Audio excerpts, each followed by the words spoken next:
as I understand this process, this is a process that is domiciled in Parliament.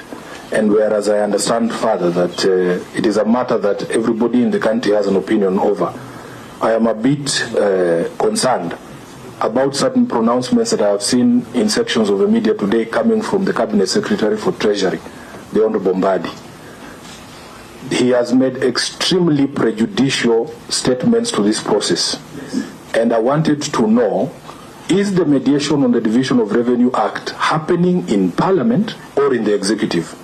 Because it is not possible for us to sit here as members of the National Assembly and the Senate to undertake this constitutional process, and yet we have a Cabinet Secretary in charge of Treasury speaking in terms that are final, saying that he cannot add counties a single cent, and he's speaking as if the money is his personal money. Honorable Speaker, Honorable Chair, under the doctrine of separation of powers, we have three arms of government. We have Parliament, we have the Executive, and we have the Judiciary. The separation of powers requires that when a process is domiciled or is in the hands of one of those organs or one of those branches of government, the rest must down their tools until that process is complete.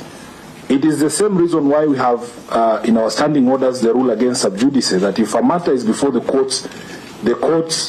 Parliament allows the courts to complete that process before we can dip our hands in it. The same manner, when we were doing the impeachment of the Deputy President, the courts kept out until the process was complete. We as a committee must pronounce ourselves on the position that is being taken by members of the Executive on a matter that is actively before this House. And Honorable Chair, for me, I have disclosed to you as an elder that I am very impatient, that I don't like to engage in processes when those processes are processes in futility, that there is another place where those conversations are being had, and that it doesn't matter the sort of, the co-chair there referred to the talent in the room. If this talent in the room here is not the one that is responsible for unlocking this impasse, then there is no point for us to continue. And lastly, Honorable Chair, allow me to speak